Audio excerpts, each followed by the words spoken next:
Hi friends, welcome to my channel Smart Ed. My name is Alicia Sikandar. For those of you who are joining me again, thank you so much from the bottom of my heart. And for those of you who are joining me for the first time, welcome all. I am a preschool Montessori teacher, and today's topic of discussion is how to have positive habit formation in kids.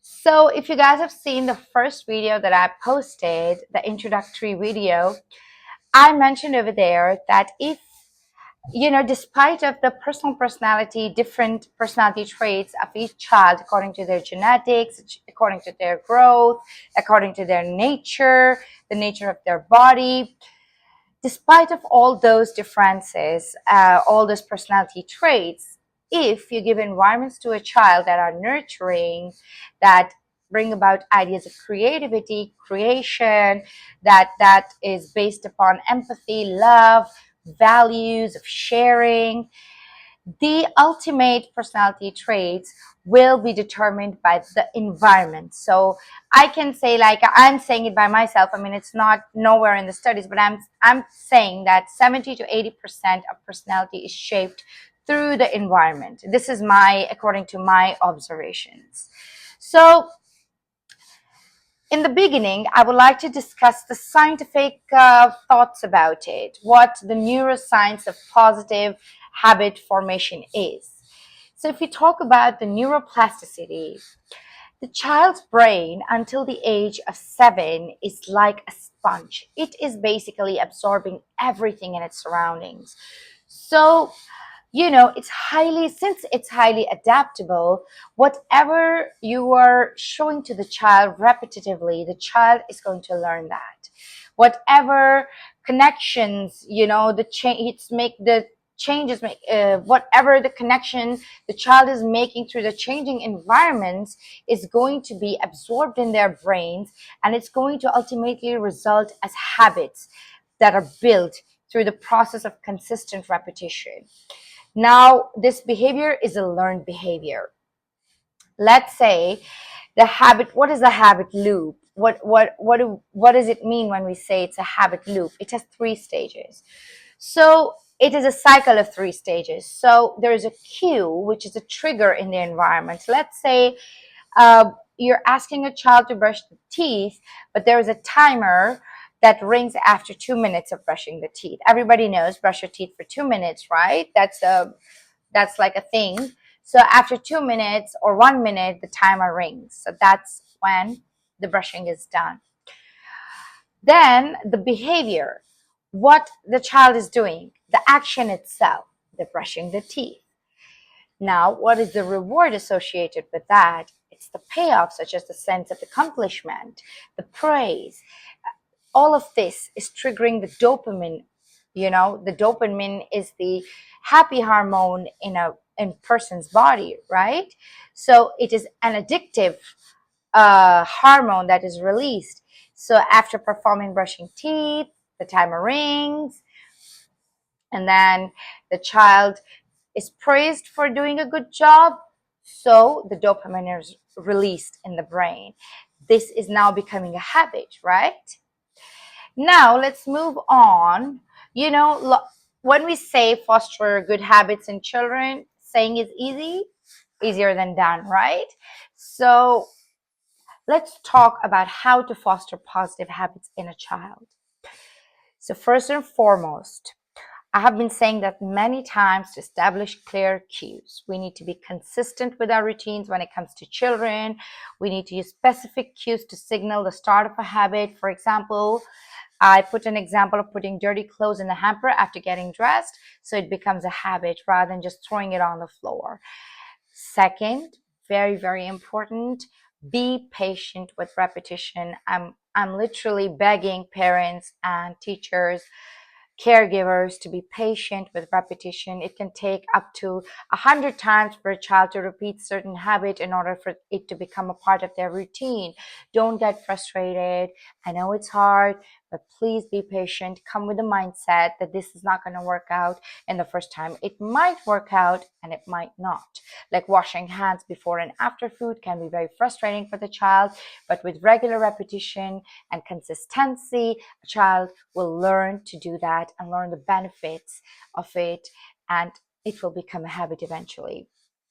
Then let's talk about the ability of the brain to change. Like I said earlier, the brain can be rewired. So with positive repetition, consistency, the positive action will strengthen in the neural pathways for those desired habits, gradually overriding fewer positive ones.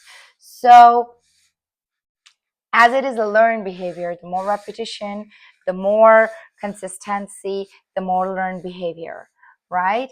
There will be a muscle memory of doing that. We need to build that in the child.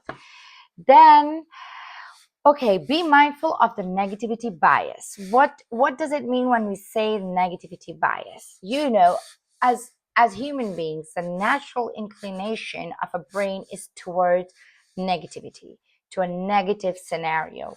Like putting the toys away after playing would be harder than just throwing them on the floor and leaving them there. So a child's negative bias, we need to understand that a child has a negative bias, a brain has a negative bias, so they will be attracted towards negative behaviors.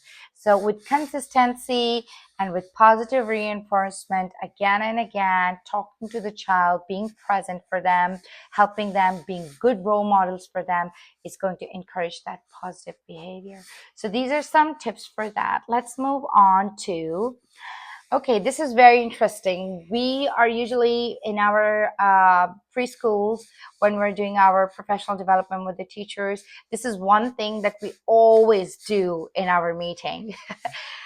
That is what not to say when regulating habits in kids, because unintentionally or intentionally, we're using phrases for the children which are, you know, destroying their personalities and creating habits in them through our words and communication that are negative and that are not good for them, that are not good choices. So let's talk about the negative label.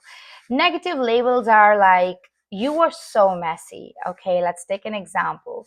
You're so messy. You're so dirty. Now, these words are taken literally by the child. The child is going to assume that the child is a messy child and they will always be messy. You know, this is going to become a self-fulfilling prophecy for them. Instead, you can address this behavior by sharing your feelings about it. I don't like when your room is super messy. You can tell them how dangerous it is for them if they trip and they break their foot, or if over their toys, or if they can't find their favorite toy because the room is so messy and it's going to take them a long time to find the thing that they desire. So it's better to clean it up. So, you know, stuff like that. Then, so if a child is crying, are you going to say, stop crying, calm down, calm down? These words are going to trigger that very behavior, and it's going to be the worst thing that will ever happen, because that's going to get worse and worse.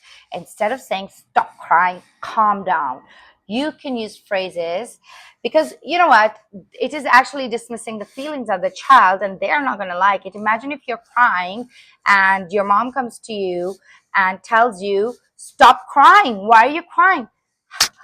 You will be hurt. Like, I am crying because I have an issue, I have a problem, and nobody's there to acknowledge that. Nobody cares about me. Do you really want to foster that kind of feeling in a child, especially a toddler, especially a 6-year-old, 7-year-old? No, you don't want to do that. Instead, you can validate their emotions by saying, I can see that you're upset. Can you share with me what's upsetting you? Can I be of any help? Can I help you? You know, I would like to know what's upsetting you, etc., etc. Then, if you tell the child that I am disappointed in you, how do you think it's going to affect them? It can cause a child to become a people pleaser, to avoid such behaviors, because they're going to think that they are often a disappointment because you've told them that you're disappointed in them. Instead, you need to focus on the behavior. Like you can say, this was a big mistake, my friend. Can we please talk about it?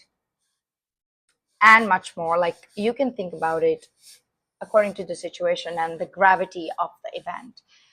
Then, of course, the comparisons. Why aren't you like your siblings? Why aren't you like your cousins are scoring A stars? Look at you. You got a C in math.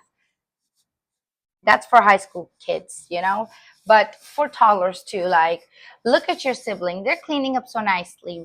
Why can't you do that? you know this kind of comparison can breed jealousy, resentment, and insecurity. Instead, you can focus on your child's individual actions, and the lesson is to be learned. Like if they're messy, try to teach them how to not be messy and what are the consequences of being messy. Focus on their behavior rather than comparing them with another person. Use positive reinforcement. What else? Don't use words like awful, terrible, stupid. These are shaming phrases. They attack a child's sense of self and have no teaching value. So instead, you can frame the mistake in a less personal way, because it was a mistake. I will give you an example on that. If two kids bump into each other, one child is running and they bump into the child who was playing with his toys. What are you going to say? Oh my God, that was awful. That shouldn't have happened. You shouldn't have bumped into your friend. Why did you bump into your friend? No, we don't talk like that with a child, because that is going to frame the child's mind in a way, because that was a mistake by the child, right? So how do you address this situation? The other child is crying, they're fretting over it, they're hurt, their structure has been broken. How are you going to help these two kids have a conversation in order to dissolve this negativity, right? How are you going to do that?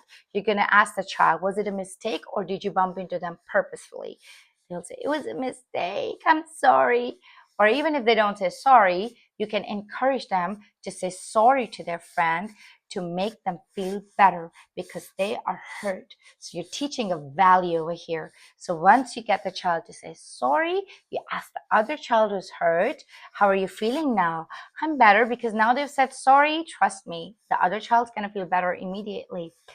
Then you ask the child to tell the other child, okay, can you tell them it's okay, but please be careful next time? Done. When the other child says that to the first child who bumped into the child mistakenly, you can ask the first child to hug the other friend, or you can ask them, do you understand running indoors is not safe? So because you end up hurting your friends, but I'm really happy that you said sorry for your mistake. So this is the teaching process through your words, what you're saying to them. Then imagine if a child hasn't developed proper communication, and you are asking them to use their words.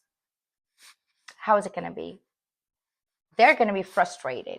They don't know how to express themselves. They don't know how to express their emotions. So a child is sitting crying at the top of his voice outdoors. Let's say they fell on the ground and now they're sitting and crying.